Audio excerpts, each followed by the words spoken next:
오늘 창세기 27장은 우리가 너무도 잘 아는 내용이죠. 동생 야곱이 형 에서가 받아야 할 그 아버지의 축복을 가로채는 그러한 내용입니다. 일련의 사건 속에서 서로 속이고 또 집을 나가고 또 원수가 되고 한마디로 이삭의 가정에 큰 환난의 폭풍이 이제 불어닥치게 됩니다. 오늘 말씀을 통해서 하나님이 우리에게 주시는 너무나 귀한 영적인 교훈이 있습니다. 오늘 내용은 이런 내용이죠. 이삭이 이제 나이가 많아서 앞을 제대로 볼 수 없는 그런 상태가 됩니다. 그래서 이삭이 그런 생각을 하죠. 내가 죽기 전에 큰아들 에서에게 내가 하나님께 받은 이 축복을 마음껏 축복해 줘야 되겠다. 이런 마음을 갖고는 에서를 부릅니다. 그리고 내가 좋아하는 별미를 좀 만들어 가지고 와라. 그러면 내가 너에게 축복하겠다. 이런 얘기를 합니다. 그런데 이야기를 누가 듣습니까? 아내인 리브가가 듣게 되죠. 그리고는 그 이야기를 동생 야곱에게 합니다. 그리고는 엄마와 야곱이 서로 모의를 합니다. 무엇을 모의하냐? 아버지를 속이자 하는 거예요. 그리고는 형 에서에게 축복할 것을 너가 축복을 받아야 된다. 이런 이야기를 합니다. 그러면서 아버지가 좋아하는 그 별미를 내가 만들어 줄 테니까 네가 가지고 가서 형에게 할 그 축복을 네가 받아라. 여러분 이게 합당합니까? 전혀 맞지 않는 말이죠. 앞이 잘 보이지 않는 그 남편, 아버지를 속이자 하는 겁니다. 아무리 축복이 좋아도 이처럼 속인다는 것은 안 맞는 말이죠. 근데 거기서 끝나는 게 아니라 우리가 읽진 않았지만 뒤에 20절을 한번 보시면 20절에 이런 말씀이 나옵니다. 이제 이삭과 야곱이 서로 대화하는 내용인데요.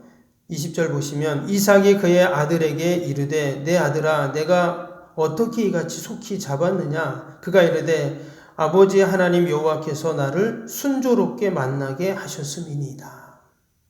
그가 아버지를 속이는 과정 속에서 하나님의 이름까지 이야기합니다. 예를 들어 하나님의 이름을 팔아서 아버지를 속이는 그런 장면이죠.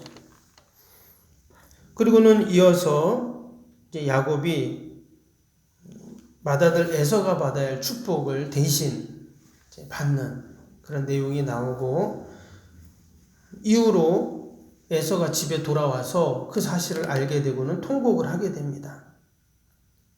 그리고 마지막 부분에는 화가 난 그 에서가 가만히 안 있겠죠.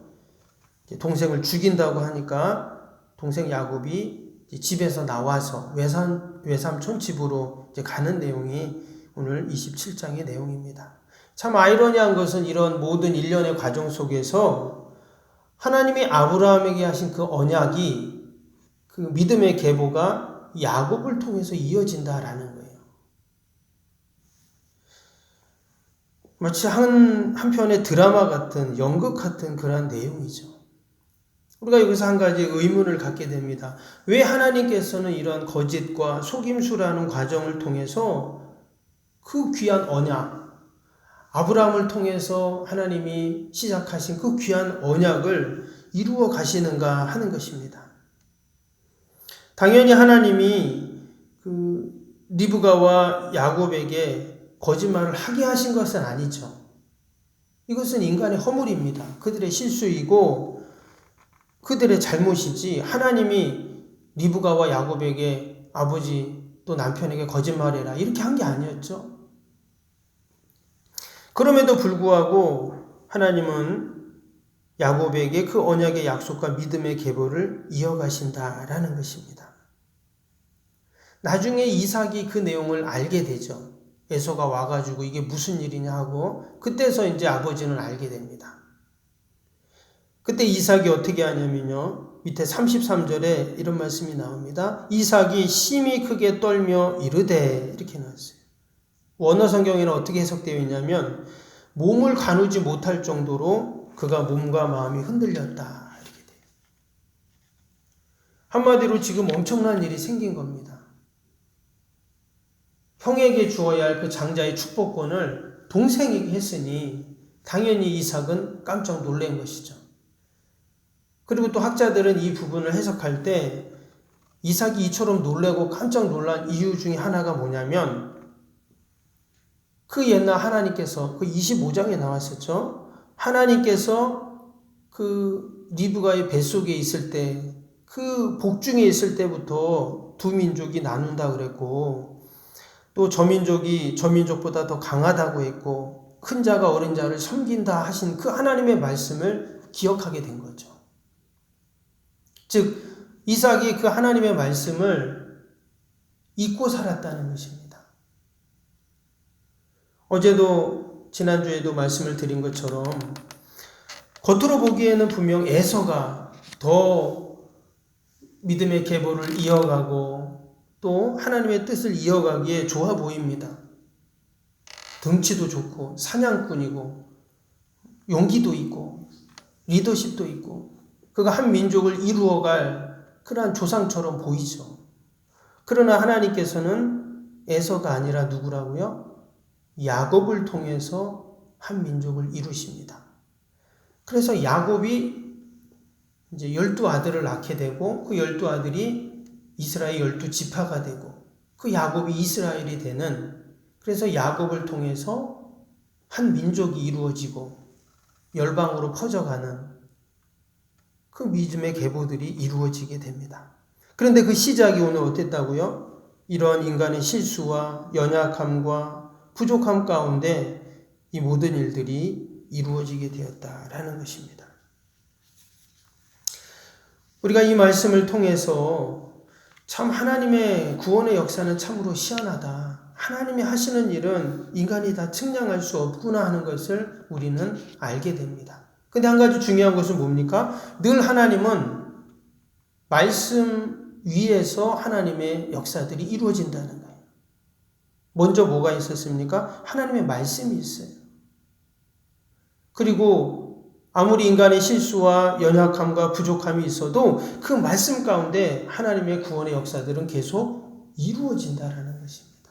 그래서 오늘도 우리가 이 새벽에 하나님의 말씀을 붙잡고 믿음으로 우리는 기도해야 할 줄로 믿습니다. 우리는 부족합니다. 우리는 연약하고 실수하고 세상적으로 볼 때 여러분 야곱이 낫습니까? 에서가 낫습니까? 에서가 낫죠. 덩치도 좋고 용기도 있고 사냥꾼이고 멋지고 지금 야곱도 자기가 그런 말 하잖아요. 형은 털이 많고 11절 보세요. 털이 많은 사람이고 나는 매끈매끈한 사람이고 무슨 말이겠어요? 형은 힘도 세고 정말 남자답고 이런데 나는 여자같이 또 나는 힘도 없고 그런 말이죠. 그런데 하나님께서는 야곱을 사용하시고 이루어 가신다는 거예요. 왜? 이미 하나님께서 그렇게 하나님의 섭리 가운데 하나님의 예정 가운데 하나님이 이루어 가시기 때문에 그런 것입니다. 그러면 이제 속임수와 또 집을 나가고 서로 원수가 되고 이 이삭의 가족은 어떻게 되었을까요? 이어지는 말씀을 보면은요, 이제 이삭과 리브가는요, 더 이상 성경에 나오지 않습니다. 특별히 리브가는 이 이후로 리브가에 대한 이야기는 이제 나오지 않죠. 철저히 성경에서는 이 리브가에 대한 기사는 배제가 됩니다.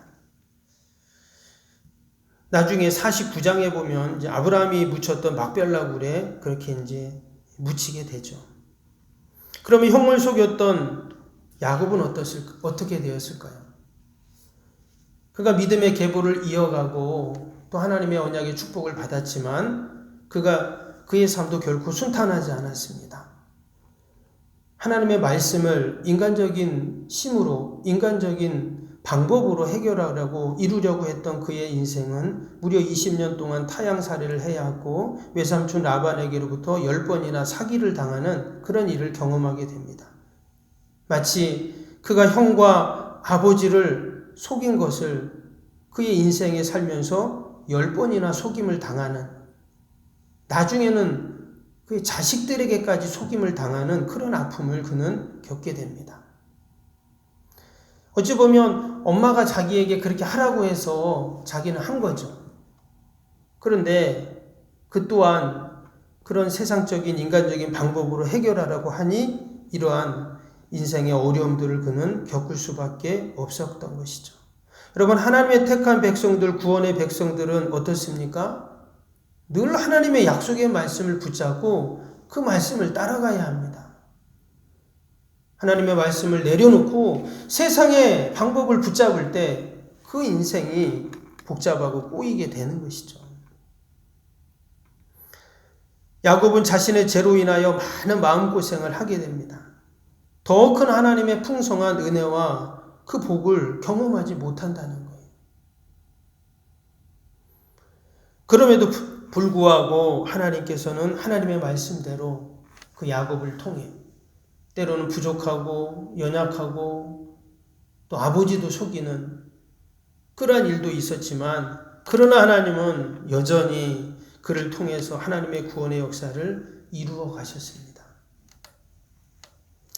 성경에서 이삭에 대해서 말씀드린 것처럼 더 이상 언급이 없습니다. 35장에 이제 그가 180세를 살고 죽었다, 이런 기사가 나오는데요. 지금 오늘 27장에 그의 나이가 137세입니다. 그러면 180세까지 살았으면 무려 43년을 이제 더 살게 됩니다. 근데 저는 이 말씀을 읽으면서 어떤 생각이 들었냐면, 그가 지금 137세인데 180세까지 더 삽니다. 근데 지금 앞도 잘 안 보여요. 무려 43년을 어떻게 살았을까요? 너무나 고통스러운 삶을 살았다는 것입니다. 우리가 아는 것처럼 이삭은 어떤 사람이에요? 순종의 아들이었잖아요. 너무나 귀한 믿음의 사람이었습니다. 그런데 그의 남은 말년의 삶이 성경에는 아무런 기록이 없어요. 그가 이전에 하나님의 말씀을 알고 에서가 아닌 야곱을 통해서 하나님의 구원의 언약의 계보가 이어간다는 것을 그는 알았지만, 인간적인 생각과 마음으로 야곱이 아닌 에서를 축복하려고 했던 그 사건으로 인해서 성경은 더 이상 그의 기록을 기록하고 있지 않다라는 것입니다. 오늘 이 말씀은 이삭의 가정에 일어났던 그런 참으로 가슴 아픈 일이지만, 또 다른 한편으로는 이삭의 가정을 통해서 하나님이 우리에게 하나님의 말씀과 언약의 역사가 얼마나 놀라운가를 분명히 우리에게 보여주고 계십니다. 오늘 하루도 우리가 오직 하나님의 약속의 말씀을 붙잡고 그 말씀을 기억하며 살아야 할 줄로 믿습니다. 믿지 않는 자들, 또 믿음이 연약한 자들은 뭐 그런 게 있어 이렇게 말할 수 있습니다.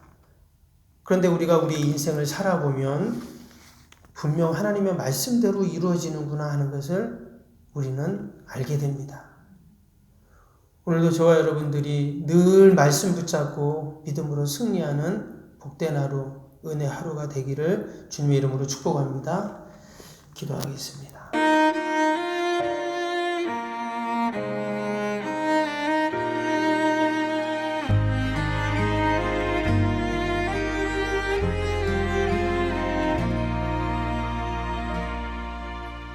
나는 하나님을 예배하는 예배자입니다.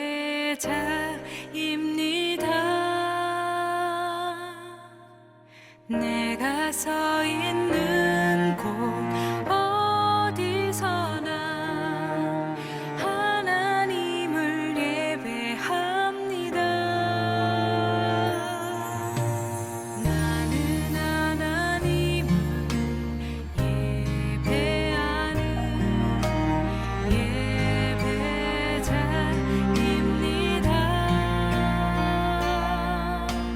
내가 서 있는 곳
이 시간